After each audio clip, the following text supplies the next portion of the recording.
Coming up in this episode, the hard work really starts. We're going to be fitting this new rear chassis to the big V8 Discovery that I paid just £1,000 for. Now, if you've been following this series, you'll see I've already dealt with some body damage on the rear quarter, and I've fixed both leaky sunroofs that weren't working anyway. So some fairly meaty stuff has already gone into this V8 Discovery, but today the really grimy stuff happens. We're going to cut out the rotten chassis from this Disco and replace it with this brand new item. So enough talk, let's get the Disco in and on the ramp and get started with the chassis swap.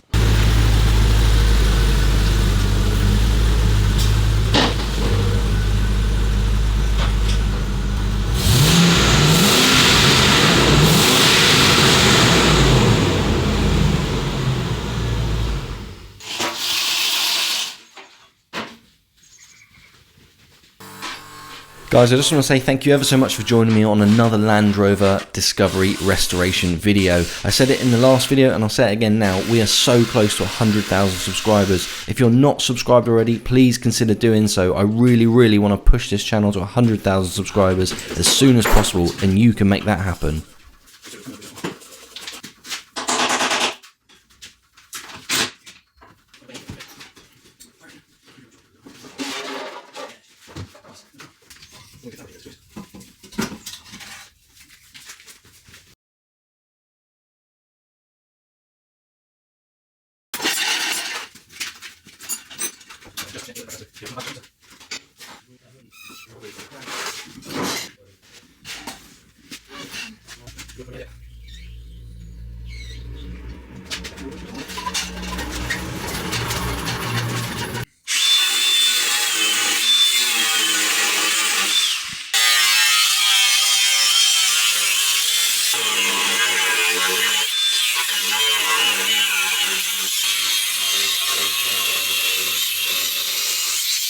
We're really cracking on with this chassis. As you've seen, I've had Robert here helping me. Now, if you're new to these videos, Robert is an absolutely top-notch welder and fabricator. He's helped me on projects in the past, including the Jaguar V8 that I did recently. And being that we're swapping the rear part of the chassis on this Land Rover and it's going to be working in towing, I really want it done properly, and that is why I'm using Robert's services. So you've seen us both in shot, stripping this thing down and getting the rear of this chassis ready to cut off. And this will be coming off any moment now, but I'll show you around it and show you how it looks before we get rid. Okay, so this is what we're looking like.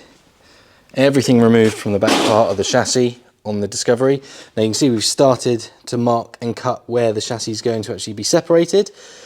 Also, the elephant in the room here is the ACE system. Now I know some people in the comments had mentioned the ACE system can be really problematic on these cars, and looking at this system, the pipes, they might have had a slight leak, but if not, they were going to leak anytime soon. So we've just cut them off for now. And I've got a bit of a plan to get some proper hydraulic lines made up and see if I can replace a lot of that original system for something which will be a little bit upgraded. But that's a problem for when the new chassis is in. Everything else here, you can kind of see the extent of the patching and the rust on this old chassis now that we're fully stripped out. You see this big horrible patch here. This job definitely wants doing. So then, with everything removed, this chassis really now is ready to come out. So let's cut to this being taken off the truck.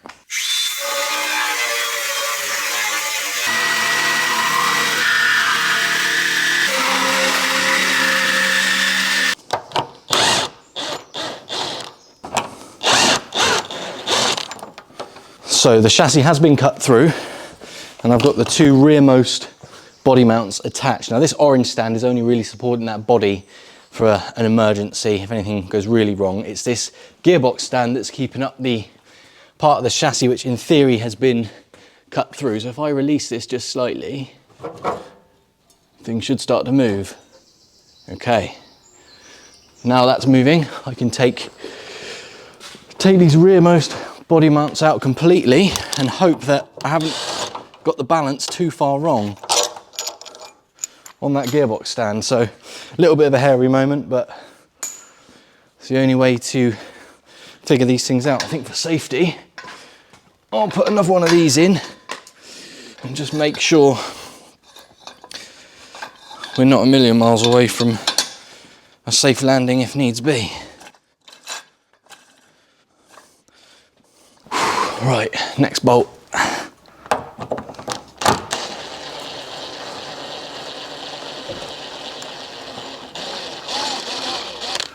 Okay, that is that second bolt out completely. The two mid bolts are already out.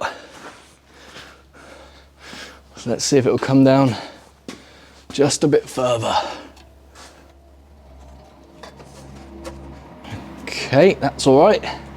So now I can lower this one.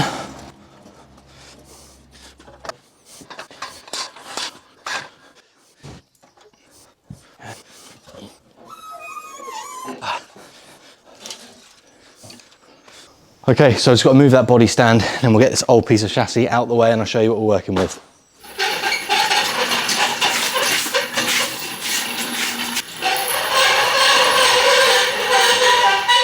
Okay, so there we have it, old versus new, and the old one, on the surface of it, actually doesn't look too bad, but clearly it's not good enough for what we want to do with this truck, so out it goes. As I said before, Robert's not here for a few days now, so what I've got to do is look at all of these bits over here that need to be restored and improved before they can go back on the car eventually.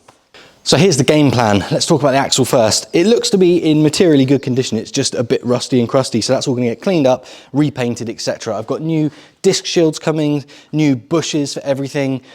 I've got Watts linkage coming. I need to make some, or have some custom made parts for the ACE system. Basically, I've got loads and loads of little bits to do, little fiddly bits.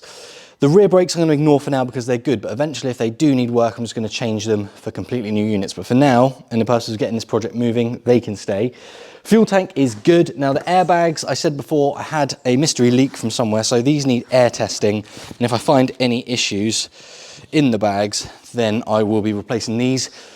Obviously, I'm not going to put knackered parts back on the freshly refurbished truck. So bear with me, the next phase is to sort all of this lot out.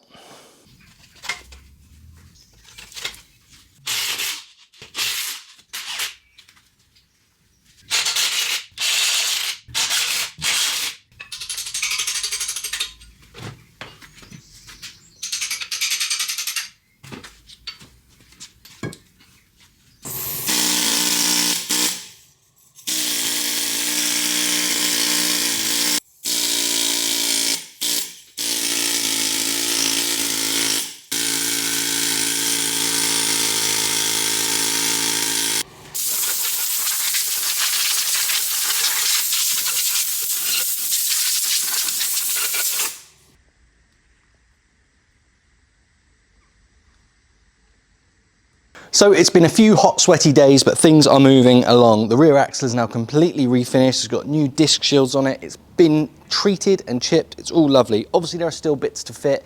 They are also painted, refurbished, all the whole business, but you'll see those later on. For now, though, while I wait for some other bits to dry, I want to get on and water test those rear airbags.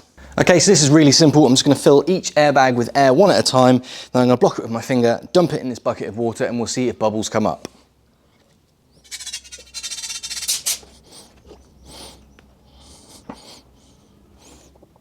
Okay, aside from a few bubbles which are obviously caught in the underside of the fixing cup, I can't see any bubbles from the lower part of this one. So if I flip it upside down, I'll change my fingers.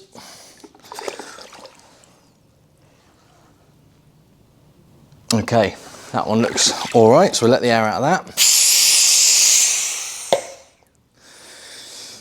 And try it again on the second one. And no obvious leak from the bottom. So, if I let the air out,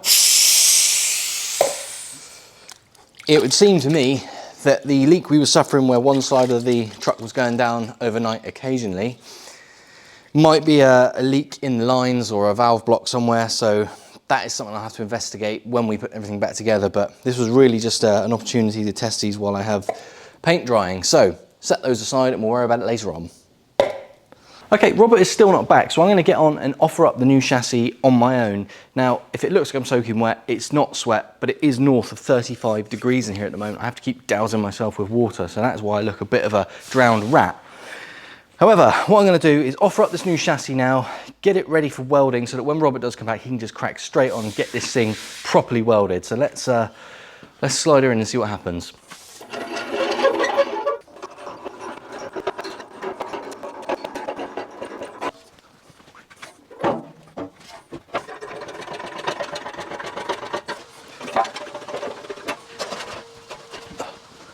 Okay, all I really need to do is get ideally 2 of these body fixing bolts in just for alignment purposes.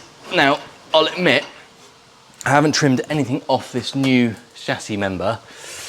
So that is potentially hanging me up in a place or two, but I don't want to just go ahead and cut it without thinking. So I'm going to jack the rear of this chassis up and hope that allows me to slip it further over the existing chassis, which will get me in line with these body mounts. And I am pretty close, to be fair, so just a bit of wrestling and I'll come back to you when it's just about to be bolted in.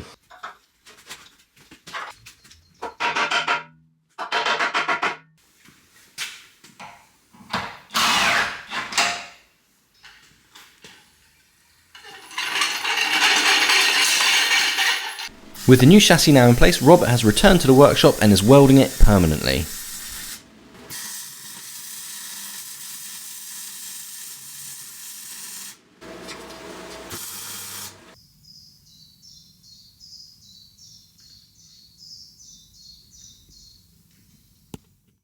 Right, we're a few days later now and Robert has been and he has welded up the chassis on the Discovery and he's done a really, really top job. So what remains for me to do now is bolt a few little extra bits and pieces onto this rear part of the chassis that came off the old one, and then I need to protect the whole thing. And to do that, I'm going to be covering it in a stone chip as well as injecting it with a treatment. So it should be nice and future-proof.